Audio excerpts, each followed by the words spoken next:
Nos dice la palabra de Dios que él lloraba.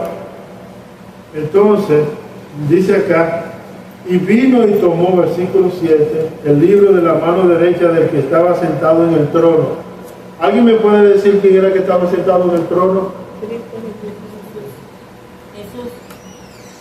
Jesús estaba parado de pie. ¿Quién estaba sentado en el trono? Estaba el Dios eterno, el Padre eterno. Acuérdense que tenemos la Trinidad de Dios allí, Dios Padre, Dios Hijo y Dios Espíritu Santo. Y viene Cristo Jesús y toma el sello de la mano del Padre. El Padre no le dice, tú no puedes. No, el Padre dejó que la tomara, porque dice la Biblia, la palabra de Dios, que cuando Cristo Jesús murió por nuestros pecados, el Padre lo resucitó de los muertos. No que Cristo no tenía poder de resucitar, no me malentiendan. Lo que pasa es que Cristo vino a hacer la voluntad del Padre y se sometió a la voluntad del Padre hasta el último momento. El hermano Mundo estaba por ahí parado. Hasta el último momento se sometió a la voluntad del Padre. Inclusive cuando Él murió en la cruz del Calvario, Él mismo dijo, yo tengo poder para poner la vida y para poner mi vida y volverla a tomar. Pero Él no lo hizo. Él se sometió a hacer la voluntad del Padre, de venir como el Cordero de Dios a morir por nuestros pecados. Fue entregado al enemigo, el enemigo lo crucificó, fue sepultado, estuvo en la tumba por 3 días literales. Y el Padre se sintió satisfecho con lo que el Hijo hizo, levantándolo de los muertos. Y al hacerlo, Él estaba satisfecho con lo que el Hijo hizo. Y los resultados es que cuando nosotros pusimos nuestra fe en Él, el Padre se satisface porque nosotros hemos confiado en el Cordero que Él envió a morir por nosotros.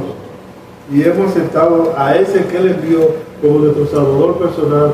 Por eso, al hacerlo nosotros, como dice el libro de Gálatas, nosotros somos adoptados hijos de Dios por la fe en Cristo Jesús. Pasamos a ser hijos de Dios por adopción, por haber aceptado la oferta de Dios, que es la salvación a través del Señor Jesucristo. Y vuelvo y repito, si quizá usted está sentado acá y ha oído durante todo este tiempo los mensajes que se predican en la iglesia y no ha aceptado a Cristo como su Salvador personal, yo le aconsejo que lo haga, porque usted nominalmente está sentado, pero no ha entregado su vida a Cristo Jesús como Señor y Salvador de su vida. Cuando uno lo hace, hay un cambio total en la vida de uno. Usted me dirá, ay hermano, pero ¿cómo usted puede decir eso? Porque me pasó a mí. Yo nací en un lugar donde mi madre era cristiana, porque está en la gloria ya. Y fui a la iglesia cuando estaba más pequeño que ese pequeño de Juan. Estaba pequeñito, tan pequeñito estaba que me salía por la rendija que había en la iglesia, una puerta que había, y por ahí me la iba en la calle, y mi mamá tenía que salir huyendo detrás de mí a recogerme allí en la calle. Crecí, anduve para arriba y para abajo, participé en el coro de los jóvenes, fui a los cultos de juventud, pero no era salvo, hasta que un día, el mes de septiembre, el 30 de septiembre de 1965, un predicador puertorriqueño llamado Miguel Casilla predicó el Evangelio y dijo, ¿quién quiere aceptar a Cristo como su Salvador personal? Ese día yo me levanté, acepté a Cristo como Señor y Salvador de mi vida y lloré como un niño. Y todavía me acuerdo, ese día mi vida cambió. Pero si hubiera muerto unas horas antes, yo me iba a ir al infierno. ¿Sabe por qué? Porque el hecho de que yo vaya a la iglesia no me salva. Es una relación personal con el Señor Jesucristo. Óigame, les voy a decir algo, jóvenes. Cristo viene pronto y viene a buscar hombres y mujeres que tengan a Cristo como su Salvador personal. No se sorprenda Cuando usted se levanta de la cama y no encuentra a mamá y a papá, ¿y qué pasó con ellos? Y oiga a los bomberos corriendo para un lado y para otro, y la policía, porque han desaparecido muchísimas personas. Entonces usted se da cuenta, yo me quedé. ¿Quién tiene la culpa de eso? Usted mismo. ¿Por qué? Porque no ha querido aceptar a Cristo como su Salvador personal. Luego yo voy a hacer un llamado a aquellos que quieran venir a los pies de Cristo Jesús, porque esto no es un asunto de juego. La venida de Cristo está a la puerta. Tenemos que estar seguros de que yo tengo a Cristo como Señor y Salvador de mi vida. Vuelvo y repito, usted puede venir con una Biblia más grande que este libro, pero si Cristo no está en su corazón, eso no funciona. Amén. Amén. Esto es importante. Esto no es porque me convencieron, no, es que usted tiene que escuchar lo que el Espíritu Santo le dice a usted en este momento. Pues bien, encontramos que el Señor Jesucristo fue el único digno de abrir esos sellos. No estoy hablando de los sellos que selló aquel ángel en el capítulo 10, porque este está en el capítulo 5. Nos indica de que estos son sellos diferentes a lo que se le presenta allí a Juan, porque en lo que sucede sellado en el libro de Daniel ya comenzó a abrirse y lo comenzamos a mirar en el aumento de la ciencia, la velocidad de los hombres viajando de acá para allá, etc. Pero no nos quedamos solamente ahí. Capítulo 22, versículo 10 del libro de Apocalipsis. Capítulo 22, versículo. Alguien si lo encuentra primero lo lee, hermano, para yo no tener que estar buscando como este abanico cada vez que le da la hoja a todo Jesús. Capítulo 22, versículo 10. Ahí lo puede leer con voz alta del locutor. Y me dijo, no selles las palabras de la profecía de este libro, porque el tiempo está cerca. Óigame, note bien, no selles. Aquí está hablando directamente el Señor Jesucristo. No selles las palabras de la profecía de este libro, porque el tiempo va a venir dentro de 10,000 años. El tiempo está cerca. Para la época de Juan, óigame bien, para la época de Juan estaba cerca.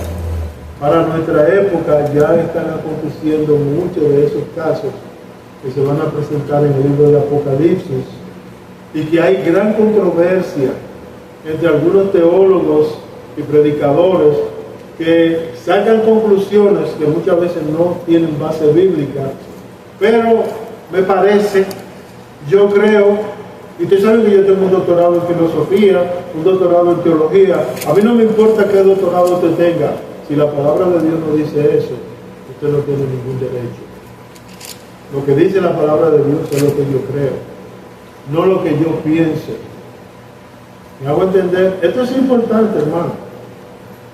Esto es importante porque cuando nosotros no sabemos una cosa, comenzamos a conjeturar.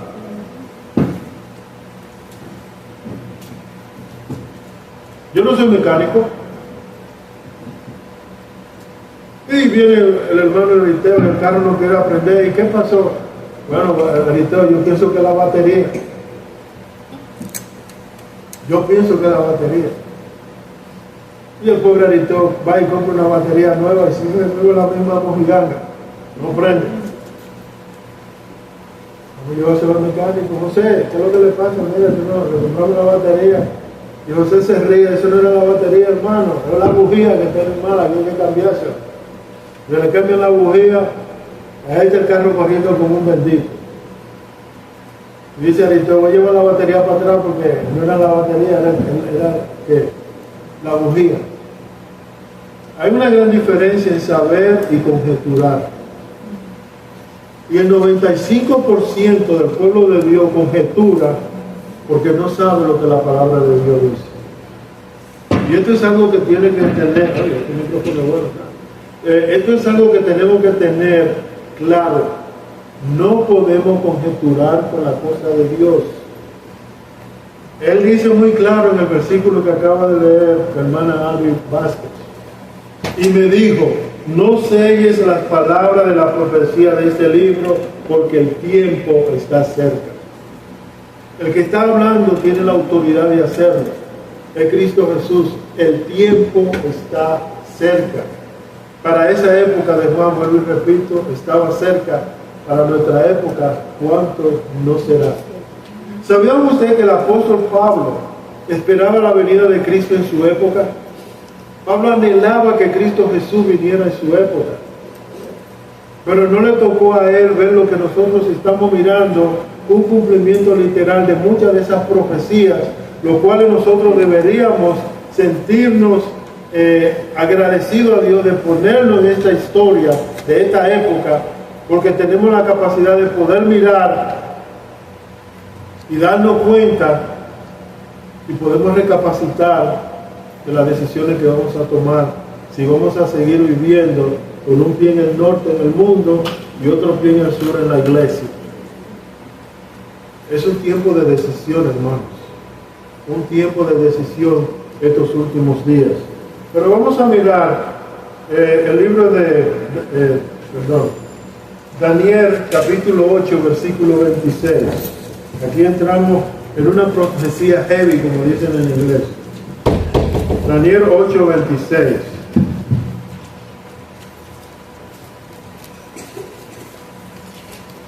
Debería ser la primera que buscara, ¿verdad? Pero tengo lista de último.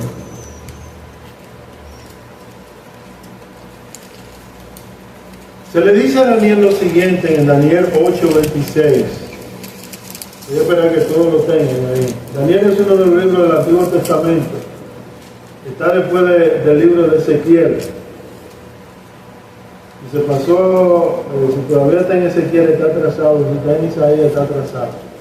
Daniel 8:26 dice, la visión de la tarde y mañanas que se ha referido es verdadera, y tú guarda la visión porque es para muchos días. Noten ahora otra manera. No se le dice que selle, se le dice, pero se le dice, mira, la visión de la tarde y la mañana que se ha referido, que se está mirando allí, es verdadera, pero tú guarda la visión porque es para muchos días. En otras palabras, no va a suceder en tu época, va a suceder en épocas posteriores.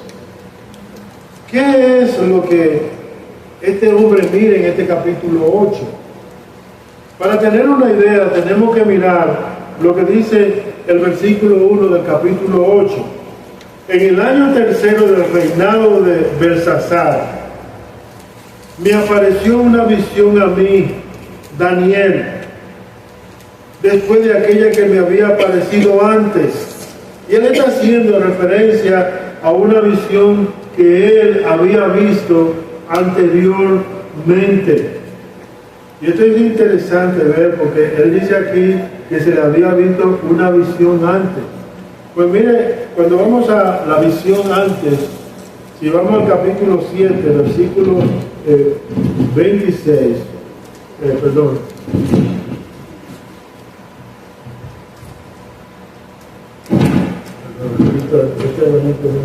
Pero no se puede, yo me cago en no lo quito, me puedo eso sudar con un caballo. Daniel capítulo 7, versículo 6 dice, después de esto miré aquí otro semejante a un leopardo con 4 alas de ave en sus espaldas. Tenía también esta bestia 4 cabezas y le fue dado dominio. Entonces, ¿qué pasa? Daniel mira unas visiones en el capítulo 7. Ahora mira otra visión en el capítulo 8. Y cuando dice acá, en el versículo, y de aquella visión que me había aparecido antes, versículo 2, y vi en visión cuando lo vi, yo estaba en Susa, que es la capital del reino, en la provincia de Elán.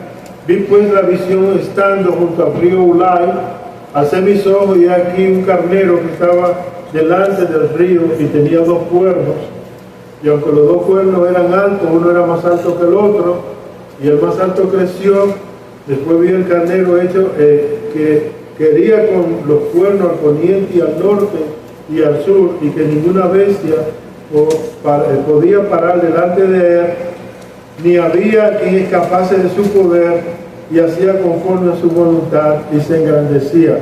Vamos a dejarlo ahí. Estamos viviendo esta profecía de Daniel en el tiempo presente. Cada una de esas bestias que nosotros encontramos en el libro de Daniel representan un imperio.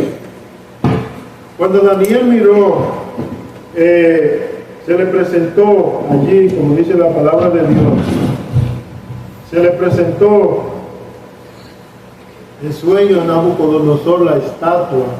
Se le presentó de una manera general desde el punto de vista a Nabucodonosor los imperios del mundo: cabeza de oro, pecho de qué, de plata, el otro de bronce, muslo de hierro y los pies terminando, o sea, muslo de hierro con la pierna y los pies terminando allá abajo, barro y hierro cosido, pegado uno con otro. Pero ¿qué sucede si el barro se desbarata? Cada quien coge por su pedazo. Y se le explicó muy claro que la cabeza de oro representaba que el imperio ¿qué? Babilónico. Lo otro viene el imperio ¿qué? Griego-romano. Medo-persa. Después viene el imperio, más luego, ¿cómo le podemos decir? Griego, y luego la pierna con los pies representa el imperio. Uno era de bronce y el otro el imperio de hierro, representado por Roma, y abajo los pies mezclados con barro, mezclado con hierro. Los últimos días representaba la alianza, óigame bien, de naciones poderosas como los Estados Unidos, como la China y otros países poderosos como Rusia, unida con el barro, formando alianza. Y nosotros la conocemos muy bien. Las Naciones Unidas es una alianza de naciones poderosas con naciones pobres, y forma lo que nosotros conocemos las Naciones Unidas. Luego miramos la OEA, lo mismo, la Organización de Estados Americanos, las naciones más poderosas en América, unida con otras naciones pobres, a través de alianza. Constantemente se están haciendo alianzas en las Naciones Unidas para llegar a acuerdos. Últimamente se llegó a un acuerdo en Europa entre el país de Inglaterra, el país de Francia y el país de Alemania, de que Israel tiene que darle la tierra a los Hamas y reconocer los palestinos, y tienen que reconocer el Estado palestino. Si no, ¿qué van a hacer? Esa tierra en primer lugar no es de ellos. En segundo lugar, Dios se la dio a Abraham y a su descendiente. Los que están ahí son unos invasores. Y nadie ha podido destruir al pueblo de Israel, porque hay un versículo muy claro que dice: yo bendeciré a los que te bendicen y maldeciré a los que te maldicen. Todos esos imperios que han pasado por ahí han sido destruidos, y todavía aparece la nación de Israel, como dice el dicho, caminando constante y sonante, porque Dios es que lo sostiene. Dicho sea de paso, yo tengo un mapa que estaba mirando, donde presentan todas las naciones en el Medio Oriente y en el mundo. Ustedes no me lo van a creer, aparece Hamán, pero no el pueblo de Israel como una nación. Y eso va conforme a un versículo que encontramos en el libro de cuando Balaam quiso maldecir al pueblo de Israel, que Dios le puso palabras en su boca y le dice muy claro que habrá un pueblo que no será reconocido como pueblo, y ese pueblo es Israel. No lo quiere reconocer como nación, sin embargo Dios sí lo reconoce. A mí no me importa lo que digan las Naciones Unidas. Los cielos y la tierra pasarán, pero la palabra de Dios no va a pasar. Dios protege a Israel y es su pueblo, y Cristo Jesús va a reinar en Sion en los días finales. Dígame, hermano. Una pregunta pasó, Israel y Palestina, el cántico que dice Palestina, que es donde nació nuestro Señor Jesucristo. Entonces Palestina y Israel no son hermanos. Es una buena pregunta. Déjame poner el abanico ahora para allá, para que dé un fresquecito. Déjame explicarle algo. Cuando el pueblo de Israel en el año 70 de nuestra era, Tito destruyó, dígame bien, Tito destruyó el templo de Salomón, o el templo que Herodes había terminado de construir, que data de la época cuando el Señor Jesucristo estaba. E hicieron una masacre increíble, matando a muchos judíos en el pueblo de Israel. Los que quedaron vivos lo dispersaron en diferentes lugares. Lo que trajeron ellos, le cambiaron inclusive a la tierra el nombre para quitarle el derecho a Israel de ser la tierra de Canaán. Se la cambiaron con el nombre de Palestina, que era el nombre, en cierto aspecto, la raíz de donde viene la palabra filistea, que fueron los que David luchó con ellos y que formaban lo que nosotros conocemos, esa área de Gaza, etc. Pero ellos, para quitar el derecho al pueblo de Israel, le pusieron el nombre de Palestina. Esa palabra usted no la encuentra en la Biblia, ni la va a encontrar nunca. Y si aparece es porque la Biblia que se está editando ahorita mismo, una nueva Biblia, le dan el nombre de Palestina y no aparece el nombre de Israel, porque quieren desaparecer el nombre de Israel de la palabra de Dios. Esta Biblia que nosotros tenemos son de las pocas originales que hay, porque la nueva Biblia que se están editando no va a aparecer Canaán, sino Palestina. Israel ni siquiera va a ser mencionado ahí, e inclusive la palabra sangre no se va a mencionar porque es una ofensa, que algunos se ofenden cuando se menciona la sangre, porque la Biblia dice, pero si el derramamiento de sangre no es remisión de pecado, que no se que acepten la obra de Cristo Jesús y la sangre que derramó en la cruz por el pecado de cada humano, no va a entrar en el reino de los cielos, porque quieren desaparecer todo eso. Entonces, el nombre que encontramos en la época actual, Palestina, es un mal nombre. De hecho, si vamos a ver y si lo usamos, los judíos que nacen en el territorio de Palestina son entonces judíos palestinos. No solamente los otros que reclaman de que estuvieron ahí viviendo, que no le pueden probar que han vivido durante el tiempo de Abraham hasta la época presente. No lo pueden probar. No, que esa tierra la heredamos. ¿Quién se la dio a ustedes? No, porque no había nadie acá. Claro que no había nadie porque los dueños lo sacaron de ahí y lo llevaron a otros lugares. Entonces, entiéndase que la palabra Palestina no es una invención de Dios, sino una invención del Imperio Romano para quitarle el derecho al pueblo de Israel como poseedor de la tierra de Canaán, la tierra prometida. Pero ellos no van a poder hacer nada, porque cuando Cristo venga a reinar, viene a reinar en Jerusalén, en Sión, y ese dichoso templo que tienen los musulmanes no va a existir más, porque Cristo va a poner su trono ahí mismo y va a reinar las naciones con vara de hierro. Y eso quiere decir que muchas naciones no se van a querer someter y se van a tener que someter a la fuerza. Pero Él va a gobernar con vara de hierro desde Jerusalén el mundo entero. ¿Y usted cree que a los Estados Unidos les gusta eso y a las naciones europeas? No, ellos no soportan eso. Con un pueblecito miserable como los israelíes van a gobernarnos nosotros. Por eso es que tratan de denigrar al judío en el tiempo presente, como sucedió en el tiempo pasado. Y eso va a continuar. Dígame. Pastor, o sea,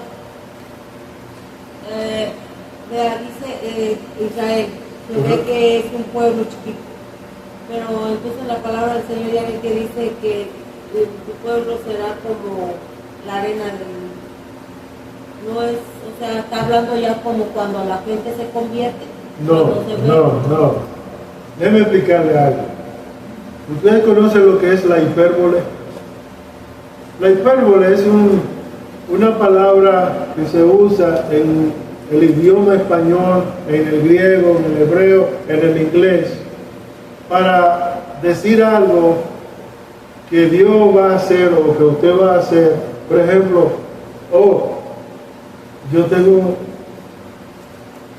alguien le dice a usted, pero yo tengo tierra para darle a todo el mundo ahí. Y usted dice, wow, usted tiene mucha tierra, Señor, ¿y cuántas tareas de tierra? 50,000 tareas de tierra. No tengo 50,000. Yo lo que tengo son 4 lotes. O sea, 4 lotes son menos de media tarea de tierra. Pero él usa una hipérbole para decir, yo tengo mucha tierra, cuando realmente no tiene nada, porque tiene una tontería. Entonces, cuando dice, es interesante que, si nos vamos a la historia de Abraham, cuando él le menciona como la arena del mar, Ur de los Caldeos quedaba en una área donde el mar no estaba muy lejos y que probablemente Abraham en su juventud llegó a ir a esas áreas donde hoy son bombardeados constantemente de los Houthis, bombardeando para Israel, que tiene acceso al mar. Mucha arena. Abraham entendió lo que Dios le quiso decir: tu descendencia será grande, será como si fuera la arena. No quiere decir que sería como la arena, pero como si fuera, de tanto que van a nacer de ti. ¿Cuántos hijos tenía Abraham cuando se le dijo eso? No tenía ninguno. No tenía ninguno. Él dijo, Señor, ¿quién va a heredarme a mí? Ese damaseno que tenemos acá, que se llama Eliezer, que nació en mi casa, él es el que me va a heredar a mí. Y el Señor le dice, no, él no te va a heredar a ti. Primero le dice, mira los cielos, mira las estrellas. Tus hijos serán abundantes como las estrellas, pero no quería decir que iban a ser como la cantidad de estrellas que hay, de tantas que hay que no se pueden contar. Y dándole a entender, tú vas a tener muchos hijos. Lo mismo, mira la arena del mar, ya tú sabes cómo es. Tú vas a tener muchos hijos. Ahorita mismo tú no tienes. Dice la Biblia, y creyó Abraham a Dios y le fue contado por justicia. Luego viene el lío de que Sara le dice, acuéstate con mi sierva, que sé yo qué, y ahí viene la historia, ¡pum! Nació Ismael, pero Ismael no era el hijo de la promesa. ¿Fue bendecido Ismael porque era hijo de Abraham? Sí. Hoy los árabes están ahí. Pero luego nace Isaac, el hijo de la promesa, y a través de él se le hace la promesa de que ellos van a poseer la tierra. Pero claro, no se le dice a Isaac que van a ser como la arena del mar y como las estrellas del cielo, porque Isaac ni siquiera había ido al mar, ahí donde vivía, no. Pero también Dios le hizo la promesa. Entiéndase entonces que fue una hipérbole que se hizo. Por ejemplo, vamos a suponer que Juan y Amy tienen, ¿cuántos niños ustedes tienen? 3. Y Juan dice, nosotros tenemos 3 hijos. Y probablemente nosotros vamos a tener como 40 hijos nacidos de ellos. Y quizás lo que tengan sean 10, pero ahora es una hipérbole, esperando de que la familia pueda crecer, se multiplique, pero no necesariamente que van a tener 40.